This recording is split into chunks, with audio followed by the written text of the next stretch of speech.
மதிய அவ நோக்கத்துக்கு விட்டாங்க. என்ன ஆச்சு? ஒருத்தனை லவ் பண்ணி இன்னொருத்தனை கல்யாணம் பண்ணி எல்லாரையும் அல்லாட விட்டால. நீங்க உங்க படிப்பை முடிச்சீங்களா இல்லையா? என்ன இது லூசுத்தனமா இருக்கு?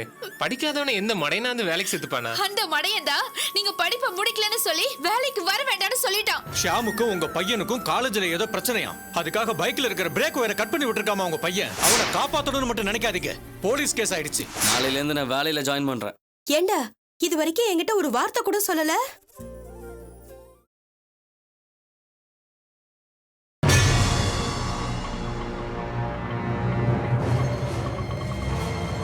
குட்டி போய் அவனை கூட்டு வா. சரிம்மா. கொஞ்ச நேரம் இருங்க. சரிங்கம்மா.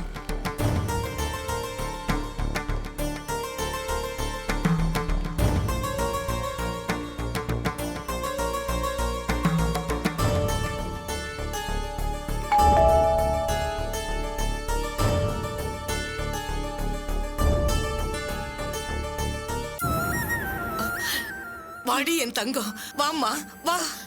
நடராஜ கூப்பிடுங்க. நீ உள்ள வாம்மா. முதல்ல அவனை வர சொல்லுங்க. என்ன உங்க அம்மா வந்திருக்காளா? வராம இருப்பாங்களா? சண்டை போட்டு குடும்பத்தை சந்தி சிரிக்க வைக்கலன்னா உங்களுக்கு தூக்கம் வராதே. எங்க அம்மாவை பத்தி பேச யாருக்கும் இங்க எந்த தகுதியும் இல்ல. என்னம்மா நீ யாருகிட்ட என்ன பேசுறதுன்னு தெரியல. அவ உன் சித்தி. பெரியவங்களுக்கு எப்படி மரியாதை கொடுக்கணும்னு சொல்லி கொடுத்து வளர்த்திருந்தா தானே. அதுக்கு பெரியவங்க பெரியவங்க மாதிரி நடந்துக்கணும். ஏய், இப்படியே அரஞ்சனா பாரு. சித்திக்கு மரியாதை கொடுத்து பேச மாட்டியா? அம்மா விட உனக்கு சித்தி ரொம்ப முக்கியமாடா. ஆமா.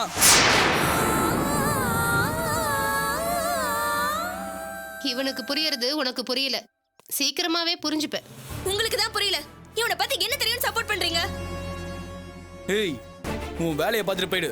பெருசா பேச வந்துட்டா போடி. நானும் பார்த்துட்டே இருக்கேன், சித்தின்னு மரியாதை இல்லாம பேசிட்டு இருக்க. இத்தனை வருஷமா பெத்து வளர்த்த அம்மாவே தூக்கி எறிஞ்சிட்டான். உங்களை தூக்கி எறிய எவ்வளவு நேரம் ஆகும்? பேசமரு. என்னடா இதெல்லாம்? நான் இங்க நிம்மதியா இருக்கிறதுல அப்படி உங்களுக்கு என்ன பொறாம? ஏன் இப்படி என்ன துரத்தி வந்து டார்ச்சர் பண்றீங்க? இப்படி எல்லாம் பேசினா நீ நல்லாவே இருக்க மாட்டேடா. ஏய், நீ பேசாத, வாயை மூடு, இல்லனா பல்ல உடைச்சிருவேன். ஏய் குட்டி சும்மா இரு. ஐயே, இங்க நின்னு சண்டை போடாதீங்க. இது குடுத்தனம் பண்ற இடம். போங்க அந்த பக்கம். இங்க பாருப்பா, நீ இங்க இருக்கிறதுல எங்க யாருக்கும் எந்த கஷ்டமும் இல்ல. அவங்களுக்கு தான் பிடிக்கல போல இருக்கு. வம்பு சண்டை போடுறதுக்குலாம் நாங்க ஆள் இல்லப்பா. உன்னை கையெடுத்து கும்பிடுறேன், இங்க வந்து எங்களை அசிங்கப்படுத்த வேணான்னு சொல்லு. அவங்கள வெளியே கூட்டிட்டு போய் பேசி அனுப்பிட்டு அப்புறமா நீங்க வா. போ. அம்மா வாமா.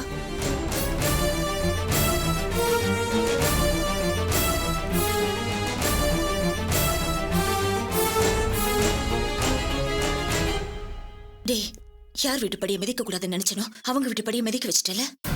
ஆமா, இந்த பிடிவாதத்துக்கு ஒன்றும் குறைச்சல் இல்லை. அப்ப கூட அதெல்லாம் எனக்கு எந்த நல்லதும் நடக்கல. உங்களோட சேர்ந்து என்னையும் நடுத்தரில் தானே நிக்க வச்சிட்டீங்க. டேய், உன்னா கழுகி போயிடும்டா.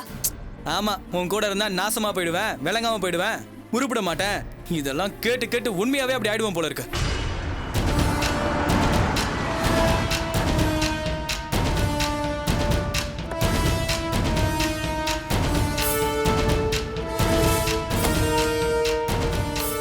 அம்மா, இவனுக்கு போய் பாவம் பார்த்து பாரு. விடுமா.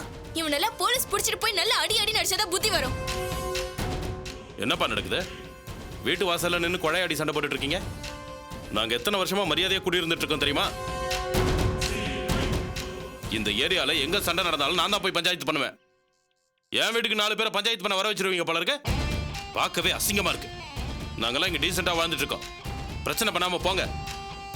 நானும் பேசக்கூடாதுன்னு பொறுமையா இருந்து பார்த்துட்டேன். என் பிள்ளைங்களை பிரிக்கணும்னு சதி பண்றதை பார்த்துக்கிட்டு இதுக்கப்புறமா நான் சும்மா இருக்க முடியாது. இங்க பாருங்க, இங்க யாரும் சதி பண்ணல. நீங்க வளர்த்த லட்சணத்தை உங்க பிள்ளைங்களே புரிஞ்சுக்கிட்டாங்க. ஏய், பாய முடி. ஆம்பளை நான் பேசிட்டு இருக்கேன்ல, ஆம்பளை இல்லாத விட்டு பொம்பளை மாதிரி இந்த குதி குதிக்கிற. இதை பாருங்க, நீங்க இவ்வளவு பெரிய ஆம்பளை ஆனதுக்கு காரணமே இதுங்களை பெத்தவர் தானுங்கிறத மறந்துடாதீங்க. கூட பிறந்த என்னை விட அவர் மேல உங்களுக்கு உரிமை ஜாஸ்தியோ? அவரை பெத்த எங்க அம்மா இன்னும் உயிரோட தான் இருக்காங்க. இந்த பிள்ளைங்களை வளர்க்கறதுக்கு எங்களுக்கும் உரிமை இருக்கு. உண்மையான அக்கறை இருக்கிற மாதிரி நல்லா நடிக்கிறீங்க. அது சரி, உங்க நடிப்பை பார்த்து நம்பி நானே ஒரு தடவை ஏமாந்துட்டேனே. சின்ன பிள்ளைங்க, இதுங்களுக்கு என்ன தெரியும்? அதுங்களை ஏமாத்தி நாசம் பண்ணணும்னு நினைக்காதீங்க. இத பாருங்க, அவனுக்கு இந்த வீட்டுல வர்றதுக்கோ வளர்றதுக்கோ எல்லா உரிமையும் இருக்கு. நான் அவனை இங்க கூட்டிட்டு வரணும்னு நினைச்சிருந்தா அதுக்கு உங்க பர்மிஷன் தேவையில்லை. எப்போ தூக்கிட்டு வந்திருப்பேன். இப்ப கூட அவனாதான் வந்திருக்கான். என்ன நீங்க வளர்த்த லட்சணம் அப்படி இருக்கு. உங்க குடும்ப தாங்காம தான் இங்க ஓடியாந்துட்டான். நான் யாரையும் வற்புறுத்தலாம் மாட்டேன். அதே சமயம் தானா வர்றவனை தடுத்தீங்கன்னா அதை பார்த்துட்டு சும்மாவும் இருக்க மாட்டேன். உங்க கூட சண்டை போடவோ விவாதம் பண்ணவோ நான் இங்க வரல. நான் என் பிள்ளைய கூட்டிட்டு போதான் வந்திருக்கேன். வந்தா கூட்டிட்டு போங்க. இல்ல சித்தப்பா, நான் போறதா இல்ல.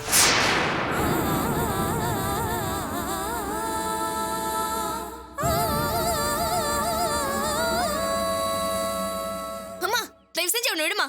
அவனை போலீஸ் பிடிச்சிட்டு போட்டோம். ஏய், என்ன நீ சும்மா போலீஸ் போலீஸ்னு பூச்சி காமிச்சுனுங்கற? அப்படி சொன்னா பயந்துருவோம் நினைச்சியா? ராணுவமே வந்தாலும் சித்தப்பா பார்த்து பாரு. ஓ, அந்த தைரியத்துல தான் நீ ஷாமோட பைக் ஒயர் அறுத்தியா? யாரு பைக் ஓயிர யார் அறுத்தா?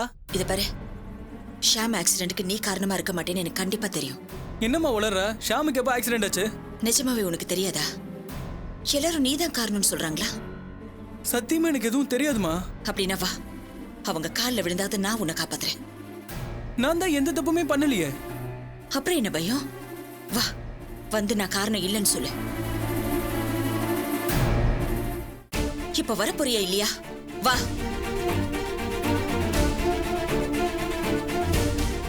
என்னங்க இவன் ஒரு அதட்டலுக்கே இப்படி ஆட்டுக்குட்டி மாதிரி பின்னாடியே போறான். டேய். இவனு வாய் மட்டும் போடி. எங்க கோவத்தை காட்டணுமோ அங்க விட்டுருங்க. போன்றல போ. குட்டி, இந்த ஆட்டோல நீ வீட்டுக்கு போ, நாங்க வேற ஆட்டோல போய்க்கிறோம். சரிம்மா. தம்பி கொஞ்சம் பார்த்து வீட்டுல விட்டுருங்கப்பா. சரிங்கம்மா. வா போலாம்.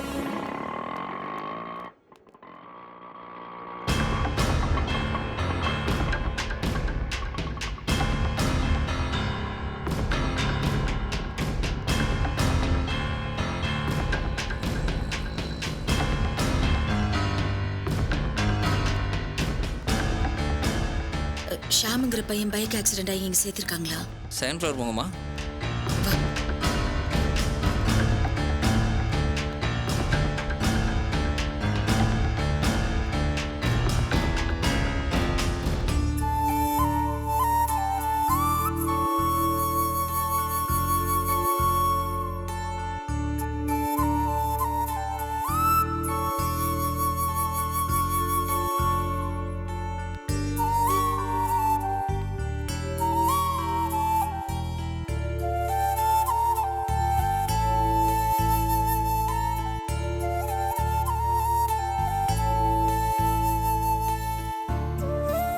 தம்பி, எப்படி பாருங்க? டாக்டர் என்ன சொன்னாரு? கை ஃப்ராக்சர் ஆயிருக்காமா. சரியாகிறதுக்கு இன்னும் ஒரு 2-3 மந்த்ஸ் ஆகும்னு சொல்லியிருக்காரு. என்ன எக்ஸாம் தான் எழுத முடியாமல் போச்சு. அடுத்த செமஸ்டர் எழுதிக்கலாமா? தீபாவளி பொங்கல் கூட வருஷத்துக்கு ஒரு தடவை தான் வரும். செமஸ்டர் 2 தடவை வருமா. அதனால் அதுக்காக வருத்தப்பட வேண்டியது இல்லைம்மா. அப்புறம் தம்பி, நட்ராஜ் கிட்ட கேட்டேன், அவன் அப்படியெல்லாம் செய்யலையா? உங்களுக்கு நட்ராஜ் பண்ணான்னு யாருமா சொன்னா? இல்ல, நட்ராஜ் தான் பண்ணதா காலேஜ் பூரா பேசிக்கிறாங்களா? அப்பா இத சொல்லி வருத்தப்பட்டாருப்பா. வருத்தப்பட்டாரா இல்லை சத்தம் போட்டாரா? வருத்தம் தான் பட்டாரு. அம்மா, அவரை பற்றி எனக்கு தெரியாதா? அவர் ஏதோ ஆதங்கத்தில் கோவப்பட்டு பேசியிருந்தா மன்னிச்சுக்கோங்கம்மா. என்னப்பா மன்னிப்பெல்லாம் கேட்டுக்கிட்டு?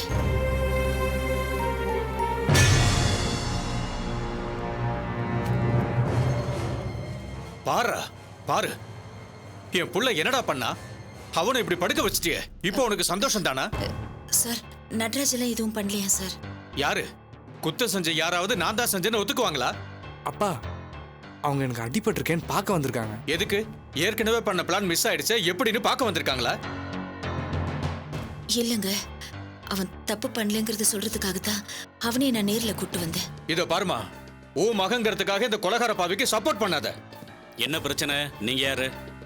சார், என் பையன் தம்பி கூட தான் படிக்கிறான். உன் பேர் என்னப்பா? நட்ராஜ் சார். ஓ, சார் தான் பிரேக் ஒயரை கட் பண்ணி விட்டதா? ஐயோ இல்ல சார், இவன் நீ இருமா. சார், நட்ராஜ் அதை பண்ணல சார். நானும் அவனும் ஃப்ரெண்ட்ஸ். நேற்று எங்களுக்குள்ள ஒரு சின்ன தகராறு. அதை வச்சு யாரோ தப்பா சொல்லியிருக்காங்க. உங்களுக்குள்ள என்னப்பா தகராறு?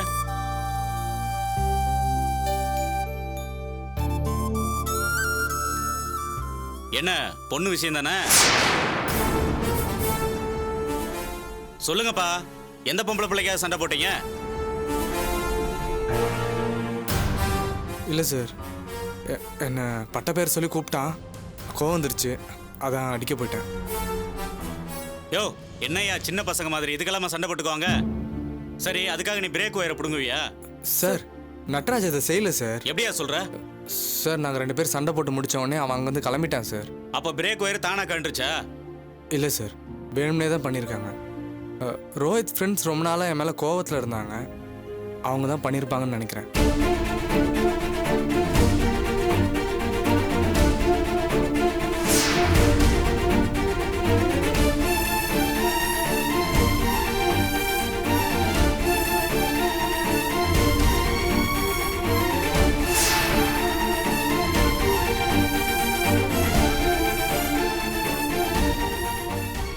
ஓகே, இது சம்பந்தமா நான் விசாரிக்கிறேன். விசாரணை கூப்பிட்டா நீ வரணும். முதல்ல உன் அட்ரஸ் கொடு. சார் கதிர் ஸ்டோரில் வந்து கேட்டிங்கனாலே சொல்லுவாங்க. அங்க நீ என்ன பண்ற? அது எங்கள் சித்தப்பா கடை தான். ஓஹோ அப்படியா? சரி சரி, இது சம்பந்தமா ஏதாவது பிரச்சனைனா எனக்கு கால் பண்ணுங்க. Okay sir. வாயா போலாம். Okay sir.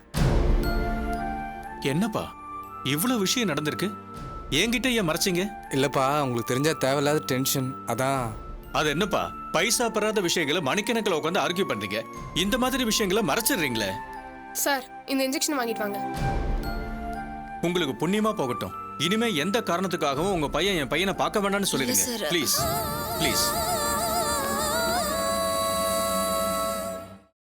அம்மா, அப்பா பேசின எதையும் மனசில் வச்சுக்காதீங்கம்மா. இல்லப்பா, அவர் கோவம் நியாயமானது தானே. இப்படி பையன் பரீட்சை எழுத முடியாம பெட்ல கிடந்தா அவர் மனசு என்ன பாடுபடும்? தன் புள்ளை எப்படியாவது பரீட்சை எழுதிடணுங்கிற அந்த கவலையும் வேதனையும் எனக்கு நல்லாவே தெரியும்பா. 6 மாசம்தாம்மா, ஓடுறதே தெரியாது. அம்மா, இன்னும் 2 எக்ஸாம் தான் இருக்கு, இது எதையும் மனசில் வச்சுக்காம அவனை எக்ஸாம் ஒழுங்கா எழுத சொல்லுங்கம்மா. இந்த நிலைமையில இவனுக்கு நல்லது தான் நினைக்கிறேன். உனக்கு போய் இப்படி ஆயிடுச்சப்பா. ஏமா டாக்டர் வர நேரம் ஆச்சுமா, விசிட்டர்ஸ்லாம் கொஞ்சம் வெளியில வாங்க. சரிப்பா, நீ உடம்ப பாத்துக்கோ, நான் அப்புறமா வந்து உன்னை பாக்குறேன்.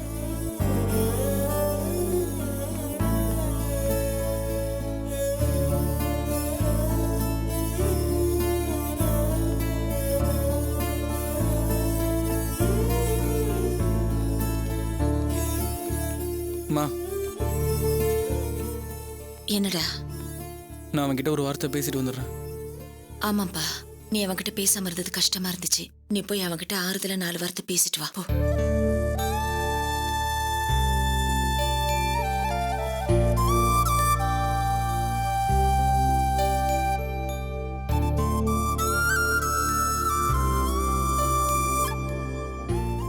நான் பண்ணலன்னு நம்பினல, ரொம்ப தேங்க்ஸ்.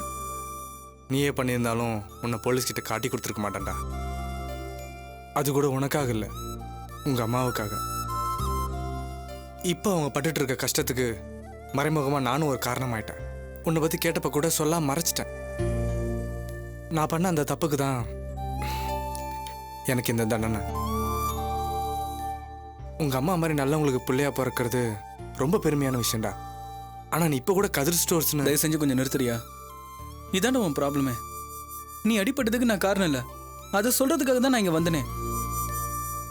உண்மையாக ஒரு ஃப்ரெண்டுக்கு அடிபட்டுச்சேன்ற ஃபீலிங்ஸில் தான் நான் இங்கே வந்தேன். ஆனால் நீ அதையும் ஓவர் அட்வான்டேஜ் எடுத்துக்கிற. இதுக்கு நீ என்னை பார்க்க வராமலே இருந்துக்கலாம். கடைசியாக ஒன்று சொல்கிறேன்டா, நீ என்ன வேணா செய், ஆனால் செய்யறதுக்கு முன்னாடி ஒரே 1 செகண்ட் உங்கள் அம்மாவோட கஷ்டத்தை நினச்சி பார்த்துட்டு செய்டா. இனிமே நீயே ஆசைப்பட்டா கூட நான் உங்ககிட்ட பேச தயாரா இல்லை.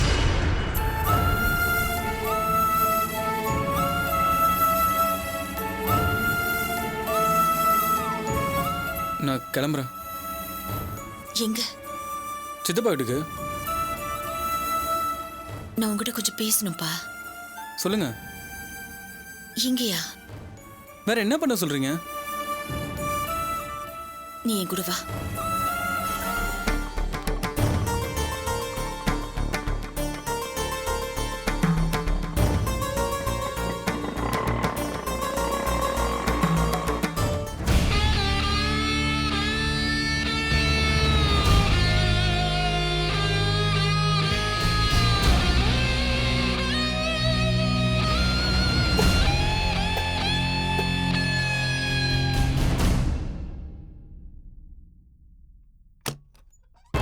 மதி